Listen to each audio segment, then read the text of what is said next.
World War II, the Pacific Theater. This is going to get us to the end of World War II. So we start off with the United States Navy in kind of a snapshot. You have the admiral of it is Chester Nimitz. In the Pacific Fleet, most of you probably have known or have heard of how the Pacific Fleet was devastated in Pearl Harbor. It was a surprise attack. Fortunately, the aircraft carriers were out of Pearl Harbor, and to kind of give you guys an idea of aircraft carriers before World War II, aircraft carriers weren't that big of a deal. But because they can get planes to fly and maneuver and move way faster than boats, that's going to be a huge advantage to have those. So they happen to have those out, and they're out training. But the majority of the fleet was destroyed, and it took the United States, actually, instead of rebuilding the fleet, they came up and worked the fleet back together and kind of made a fleet that way. So as we look at the Pacific, the Japanese went and fought, or they went to Pearl Harbor, but they also attacked and all these other places to kind of hit home several different ways so that nobody could come help, but also so they could get what they wanted across. So part of that was Pearl Harbor, and then they got the U.S. bases in the Philippines were attacked and other places around there. General Douglas MacArthur used the Philippines terrain to kind of walk around or get around these different ways instead of having to surrender. They got him out of there because if you don't get the guy who's in charge out of there, one, it's a huge morale boost for the enemy, but two, that can take out somebody with a great military mind out of action for you. So they get him out there, and then only a few months later, 78,000 U.S. troops surrender, and they have the Bataan Death March, where 10,000 men die, which is pretty crazy. Basically, if you fell off to the side because you're injured or something like that, they just shot you. And this is going to be kind of crazy when we think of concentration camps as far as a United States military standard or perspective. Germany was a decent. They took pretty good care of U.S. troops. They kind of saw them as, somewhat good. But when it came to Japan, it was miserable. There's a lot of different things that we looked down upon. Not that the United States didn't do negative things, but this was really bad. These different things they did. I mean, you have right there 1 in 7 or 1 in 8 die just on this march, let alone how many people can actually make it after that. So it ends up being some pretty crazy things. So the United States needs a morale boost. So they come up with this idea, hey, why don't we take an aircraft carrier? Let's stick some bombers on it, some B-52 bombers, or 25 bombers, sorry, and go and it'll fly off, and we're going to drop bombs from aircraft carriers. The problem is bombers can't land back on to the aircraft carriers at the time. So what they did instead was, hey, we're going to ditch those. We're going to go in China. We're going to see if we can find it. They actually had to fire or have the bombers leave a little early, and several people got caught, but they landed or ditched their planes in China for the most part. Now, Japan had a secret plan to kind of retaliate or just to continue the war, but the United States code breakers, and a code breaker is somebody who finds out your secret message and then goes through and takes that and maybe uses it against you. Well, they found out there was going to be 2 attacks, which would be New Guinea and Midway. And the idea was, hey, they're going to attack one spot, and then once they get there, then we're going to go attack Midway. And so you have the Battle of Coral Sea right in here. You guys can see that. The Battle of Coral Sea is in here. It's where they came down and tried to attack the United States, different things so they could get the supply line so that Australia, if they got Australia, then they could have this whole area would be owned by Japan. And Australia had a lot of resources and other things they could use if they were to take over that. But they also wanted to get Midway. Midway was a huge point because that was the closest island. Then they could start attacking from Midway to Pearl Harbor or Hawaii and kind of work their way that way. And if they get this, then they can start working towards the West Coast.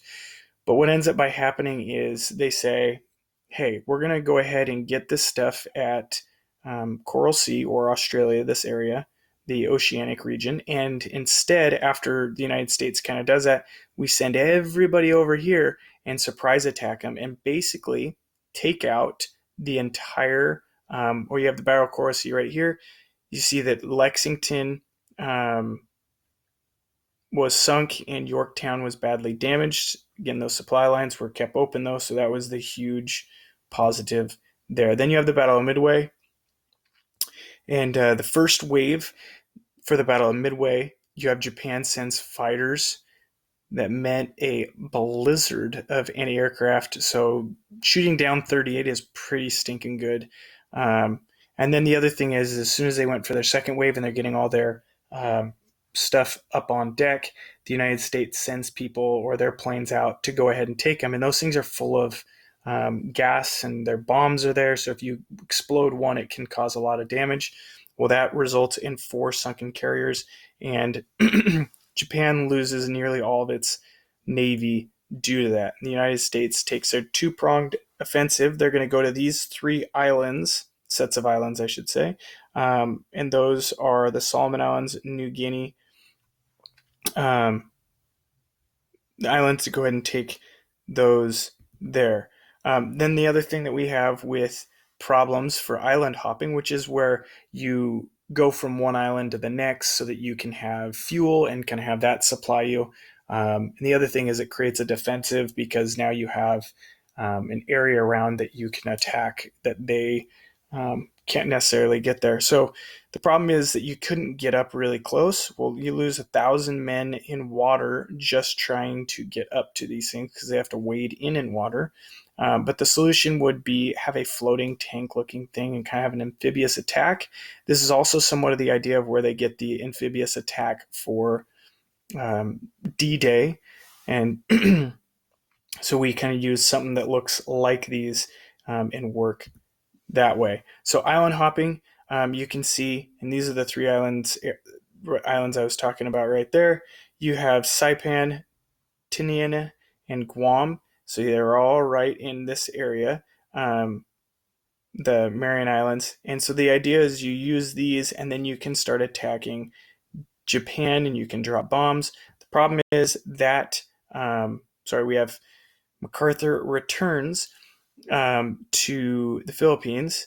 And of course, if it's going to make some sort of speech, they use over 700 ships to ferry in 160,000 troops and recapture the Philippines.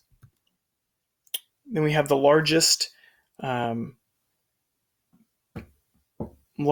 battle of this time. So we see there's a secret fleet ambush. The remaining U.S. ships, isolated U.S. ships, tried to intercept the Northern Fleet. That, of course, when you know that somebody knows that they have your code breaking, I don't know if Japan did at this point, but that certainly can help you with that. And so, as I mentioned, this is the largest naval battle in history, and the first time that kamikazes were used. Now, kamikaze is where somebody basically gives up their own life to take with their plane, and they dive bomb into your ship or whatever it would be that you have. Now, the problem with this is you're going to lose a lot of smart and good pilots.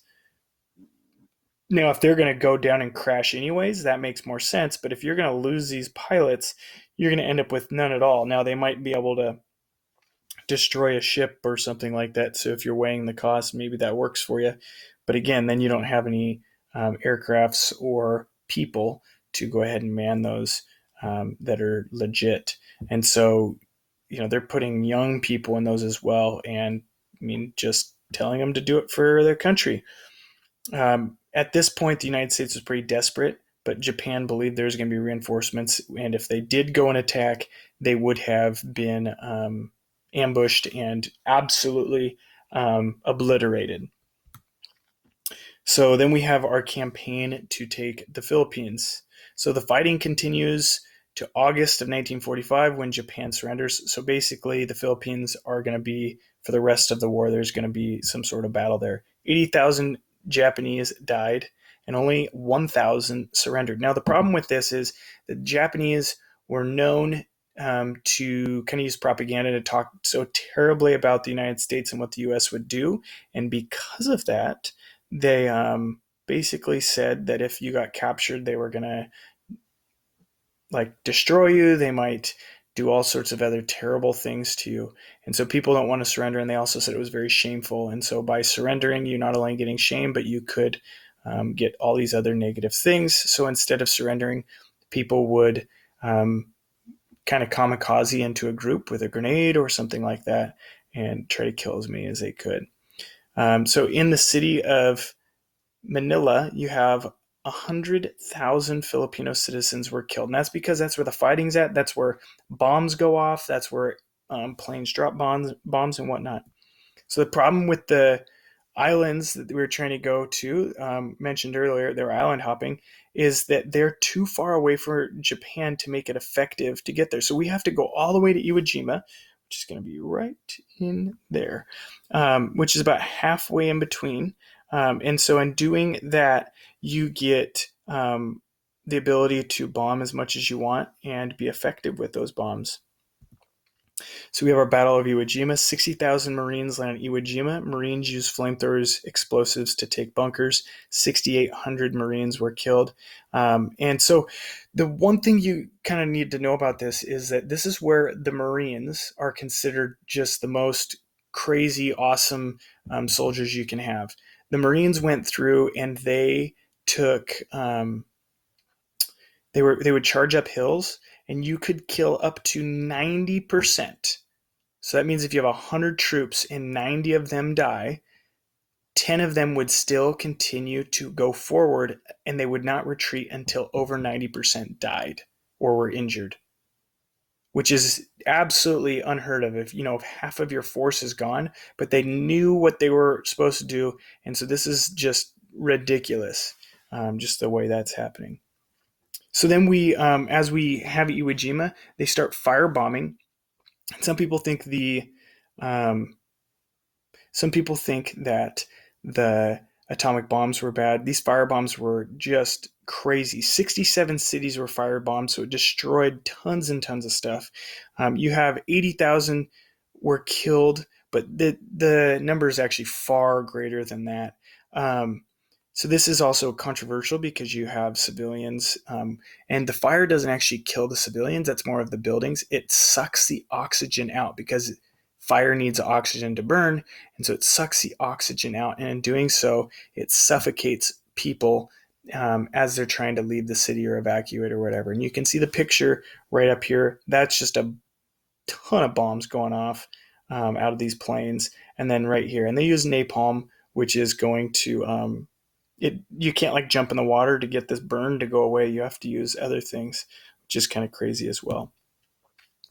And then we have an invasion Okinawa. Japan continues to fight despite the firebombs. The United States decides to invade an island right off 350 miles from mainland Japan. The Japanese defensive strategy is to give up the beaches and take the position in the rugged mountains. So you have 12,000 Americans die trying to capture and finally gain control June 22nd. Now, Japan surrenders. The United States goes through and says, hey, here's the deal. You need an unconditional surrender, and if you don't give us an unconditional surrender, we're going to have a prompt and utter destruction to you guys. They don't believe him, or maybe they didn't want to, and so he drops the little boy on Hiroshima, which kills 120,000 people. This is not soldiers. I mean, it's right in there. And then they go through and he sends out another thing. We're going to do another one. And so on August 9th, 1945, Nagasaki is killed or bombed and 74,000 die. And then finally he says, we have another one. They really didn't, but he says that. And so VJ Day, where they surrender, was August 15th, 1945 is when they surrendered. So the aftermath, Germany and Japan need to be occupied by foreign countries. They're not anymore, but they needed to be. 25 million people died. 2/3 of the Jews in Europe are killed. And the United States economy soars. Now, when we talk about, hey, we should